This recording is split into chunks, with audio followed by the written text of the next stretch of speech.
Dear ladies and gentlemen, welcome back to the analysis of YOLENO TV. I hope you're well from wherever you're watching this channel. I'd like to start this session by appreciating you so much for making this channel grow. If you wish to support us, just subscribe to our channel and give this video a like. So, dear ladies and gentlemen, the truth of the matter is that people's expectation has been eroded by the fact that the Finance Act was forcefully passed, and after Osoro exposed the dirty tactic that was used by the government to pass the bills, Kenyans cannot be happy. So United Nations and the world leaders have jointly condemned the brutality of the police on citizens. As a result, SUPKEM and the church clergy officially requested William Ruto to withdraw the Finance Act and listen to the people. I want to share with you this video before we get further in this analysis. Once again appeal that your administration repeals the Finance Bill 2023 so as to review the heavy taxation burden it imposes on Kenyans. There's a time I said in this channel that right now, RAILA commands all the hustlers and non-hustlers because he understands the enemy terrain better than the enemy. Because of that reason, I want to take you to a book by Sun Tzu titled The Art of War.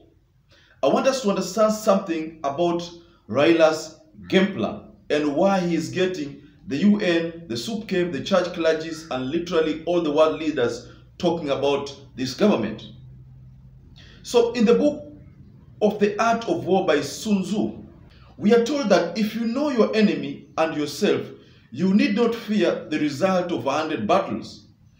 If you know yourself but not the enemy, for every victory gained, you will also suffer a defeat. But if you know neither the enemy nor yourself, you will succumb in every battle. And we are also told in another quote of Sun Tzu that every battle is won before it is fought. Because of that, we believe that RAILA knows Ruto better than any other person because he has worked with him in 2007 until they parted ways. So from the book of Sun Tzu, we are meant to understand that politics is all about numbers and listening to the people. Right now, the Finance Act has exposed the Ruto regime badly and left him looking weak and weaker, with many Kenyans citing confusion in the government. So from the book of Sun Tzu, RAILA has successfully crafted and executed his plan that has exposed the Ruto regime and made hustlers understand that they made a mistake, and this is already causing discomfort in the Ruto regime.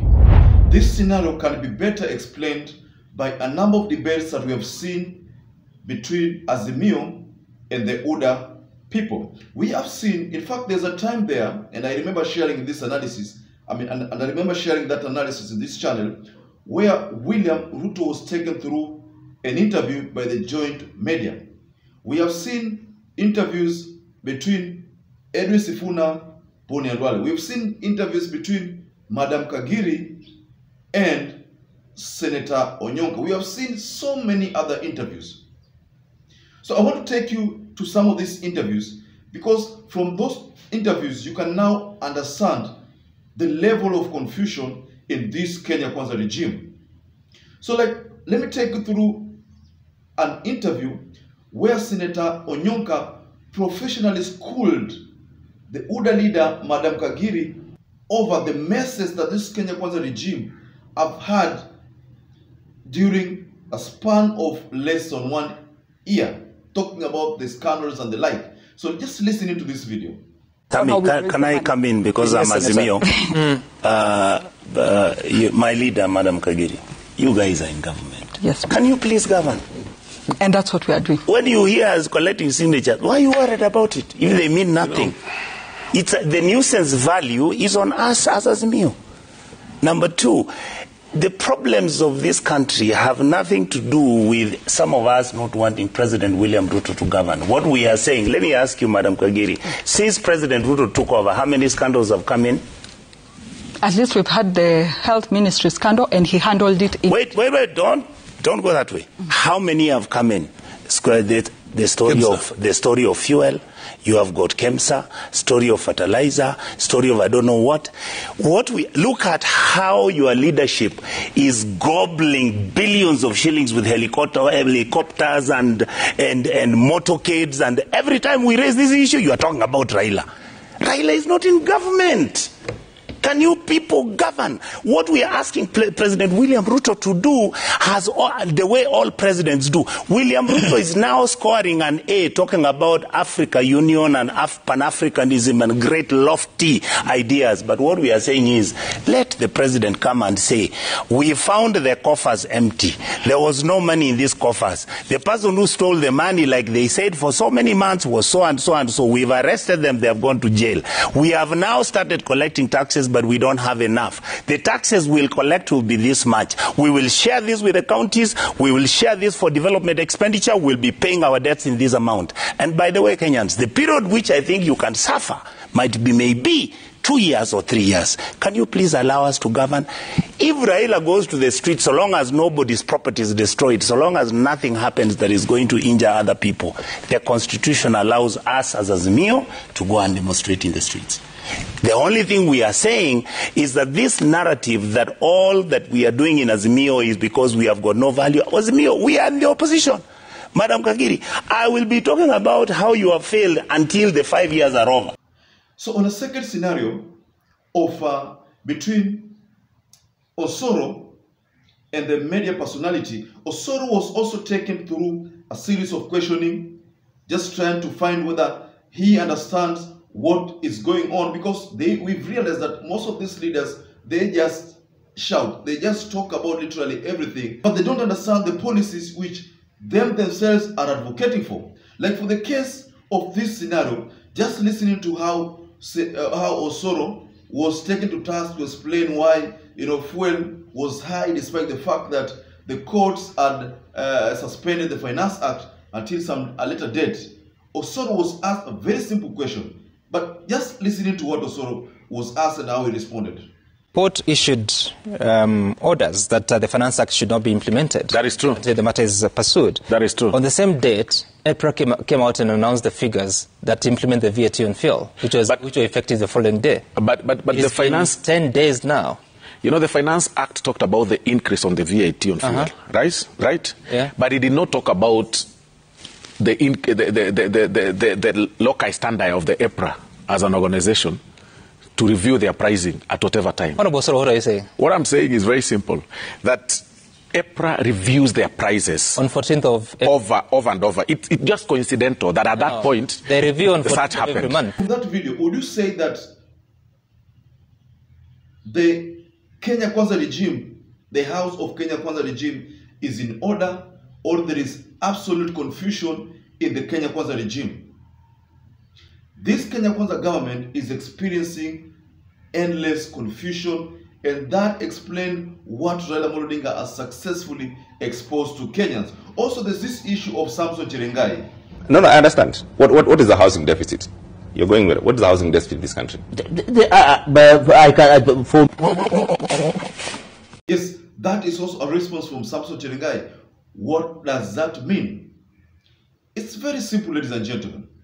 In a nutshell, this government now needs an immediate cure that will give it political, social, and economic lifeline, because the people have already lost faith, lost trust in this regime, and the SUPKEM clergy have already voiced their opinion on what this government needs to do. And what do they need to do? Repeal the Finance Act, because that Finance Act does not reflect what the people want. The churches have spoken.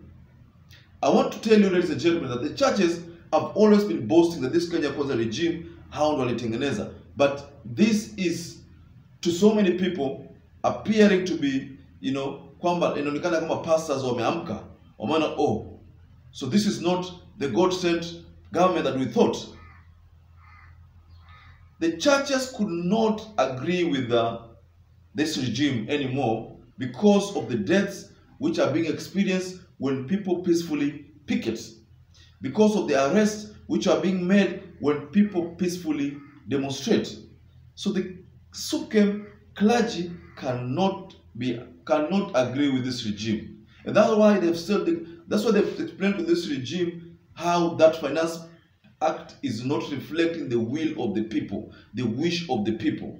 So, dear ladies and gentlemen, can you tell us what you think about this issue below the comment section there?